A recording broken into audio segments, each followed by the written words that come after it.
Working in the UK can be fulfilling and sometimes a misery, depending on the work environment. Although there are regulations in place for employers to make sure that their work environments are inclusive, abuse-free, bully-free and all that, some employers just pay lip service to these regulations. They will just print them, post them in the workplaces and not do what it takes to make sure that these things are implemented. So if you find yourself in a toxic work environment, it can be a headache and challenging to say the least. So this is the million-dollar question. How do you know that you found yourself in a toxic work environment and how do you deal with it? My name is Dans Wright and welcome to Explore with Dans Wright. Moving to the UK to work as a pre-registered nurse and then take my OSCE subject to a pass and become a registered nurse was a big challenge and a big move in my life, and it came with a lot of challenges. And unfortunately, one of them was ending up in a work environment that didn't give the support I needed to make this journey any easier. I started working as a pre-registered nurse in a care home, and the home's focus and what the home was interested in is getting the work done. So we work as a support worker for the time being, get to be on the field, get to be on the unit and learn on your own. Basically, that was what happened to me. There was no structured plan to train me as a care support worker and even understudy a nurse to make it easier and know what to expect working as a nurse in a care home, because it was a new environment for me. I never worked in a care home and I needed all the support I could get. But because the home was running short-staffed on night, I was just pushed into the pool and expected to find my way, swim or drown. And that was very challenging. As challenging as that was, the nurses that were handling the night shift were also not willing to teach anything at all. There was just this unexplained tension in the home, and that made it very difficult to say the least. Had to find my way, struggle through it and pass the OSCE because I couldn't afford not to pass. It paid off. Luckily, I passed on the first attempt, and there and then that was me becoming a nurse. If you follow the story, working as a pre-registered nurse, thrown into a night shift without ever doing a day shift at all, I continued till I became a registered nurse, and I continued on the night shift. The very first day I got my PIN, the next night I was starting to work as a nurse, just like that. And working in the UK comes with a lot of responsibility as a nurse, especially in a care home, because you are the last line of authority when it comes to clinical matters, and you're supposed to know your stuff, have the experience, make the right decisions, and get the home running. And without any structured form of training, I found myself there and I had to swim through it. On most night shifts were understaffed, and I had to double down and work as a nurse and also work as a support worker, an HCA, whatever role that came in, and it was overwhelming. It got to a point I had had enough, and it was mentally having a toll on me. It could get to a point where I'm ready for work at about 7 o'clock, half dressed. I'll lie on my bed till it's nearly 7:45 and would start to rush to work because I didn't want to go to work. If I had my way, I would just stay at home. That brings me to it. If you are in a situation where you are anxious to go to work, you feel unsafe working, you feel like you have to watch your back, then I think it's time you have to consider your work environment. Also, when you're in a situation where you just want to get your work done, you are always waiting for closing time to get out of your work environment, then that is also a sign to tell you that you've had enough in that workplace. Unfortunately, for some of us who are on sponsorship in various care homes, that is where the challenge is, and that is what I found myself in.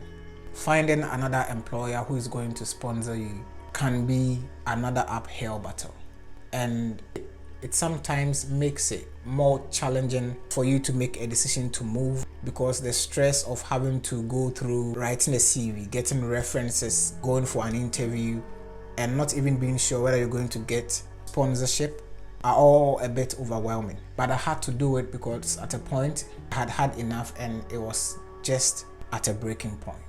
The challenging situation is that if you speak to other people or agency staff who come into work, they are more likely to tell you every care home is the same, it has its challenges and all that. But I'm here to tell you that that cannot be farther from the truth. Some care homes are fantastically run, and it's actually fulfilling working in some care homes. So don't convince yourself that you are stuck in a situation of hopelessness and you cannot do anything about it. In my situation, it was mentally draining to a point that I needed help. I had to see a GP and report what was going on, that I was mentally exhausted and stressed at work. And I was given some days off to cool down. I was also prescribed the gym. And because the recommendation was coming from the GP, I had a 4-week period which was free. The kind of challenging situation I found myself in was that out of the 4 weeks, I spent 2 weeks at home just sleeping and doing nothing. It's one thing after the other. You go to work and you come back. Even when you are home, you're going to be called to say that there is something you were supposed to do that you did not do. There is a mistake somewhere. There is just always something that comes up. It got to a point that because of how understaffed we were, managers were calling nurses to come in to do medications from 8 p.m. to midnight, and be paid for just that moment for you to go home, which was not ideal at all. I had to raise it and vocally reject it, stating that it was not good for me. I didn't intend to be coming to work on my off days because I just did not enjoy working in the environment. My care home is actually one of the flashy homes in the neighborhood. You enter the care home, it's like a 5-star suite. Everybody who comes in, agency staff, be like, whoa, you have a posh home and all that. But that is not what makes the environment a better place to work in. Having a good team, having people you feel safe working around, and having people who are willing to work in the interest of the residents and also promote a good working relationship was what was lacking in my home. So if you find yourself in these situations, I think these are your red flags. And as challenging as it might be switching from one home to the other or switching from one employer to the other, I can confidently tell you that it's worth taking that option. It actually speaks to your spirit, it speaks to your mind that you deserve better, and you're not supposed to stay in an environment that doesn't promote your health. Because in as much as we are taking care of the public, we also have to take care of ourselves. So I made that move, and that was when I actually took exercising seriously, took my mental health seriously. I had to shut down making any videos because I was just not in a good state of mind.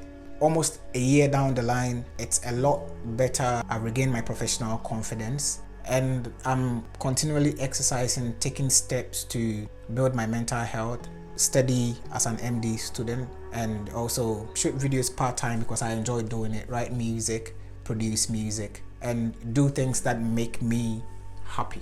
So that is it. If you find yourself in these situations, don't hesitate to take the next option by switching, and it's going to really help. I can promise you that. If you enjoyed this video, I would like you to watch out for the next one coming in, and it's the one thing you need to absolutely do as a nurse or a carer or a nurse support worker in the UK. Stay for it. Peace.